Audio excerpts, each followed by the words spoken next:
Contemporary telescopes allow us to probe the universe with a tremendous coverage of the electromagnetic spectrum. Here you can see FACT, an imaging air-Cherenkov telescope. As such, it measures the most energetic part of the electromagnetic spectrum, gamma particles from distant galaxies. Welcome YouTube! You're watching my submission to this year's Machine Learning Summer School. Let me introduce you to the machine learning aspects involved in running a telescope like FACT and how my colleagues and I approach them. My name is Mirko Bunse, I'm a research associate at TU Dortmund University. First of all, how can a gamma particle be detected by a ground-based telescope? A particle that hits the atmosphere will start to interact and produce secondary particles. These secondary particles interact further, resulting in a chain of interactions that is called an extensive air shower. Since this shower emits Cherenkov light, it can be recorded with a specialized camera mounted onto a telescope. However, just having recorded the Cherenkov light, we have not yet characterized the gamma particle that started the shower. Therefore, we are feeding the data into a machine learning system, which is able to reconstruct the primary particle from the measurements. It would not be feasible to do this reconstruction by hand, because the raw data can easily have a volume of 1 terabyte per night per telescope. So, which properties of the primary particle do we need to reconstruct? Let's take a look at the gamma-ray sky. The celestial sources of gamma radiation are not yet completely understood, so that precise measurements of their emission are crucial.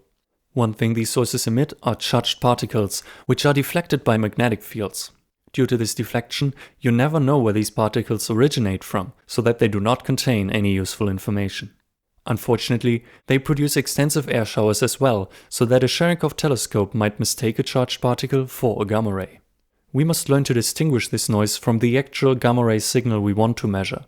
One particular difficulty is that the noise events outnumber the signal events by 1,000 to 1, or even worse. Gamma rays, to the contrary, point right back to their source. Once we are sure that the telescope has seen one, we must reconstruct its precise direction and its energy. Ultimately, the probability density of particle energies will help physicists to better understand gamma ray sources. All of these prediction tasks are tackled by supervised machine learning. The essential requirement for supervised learning is of course the training data. In Cherenkov astronomy, this data must come from simulations, because the telescope recordings are never labeled. Building accurate simulations is a huge effort, and even the most accurate simulation is but a model of reality. When learning from simulations, we must ensure that the gap between the simulated and the real world is appropriately bridged. Any action towards this goal can be understood as domain adaptation. At TU Dortmund University, we are particularly concerned with reducing the resource footprint of the data analysis. For example, we can save time and energy by aborting individual simulation runs that are not informative. Active class selection might even be able to not even start these runs. For a large array of telescopes which is yet to come, we already presented a feature extraction pipeline that works in real time.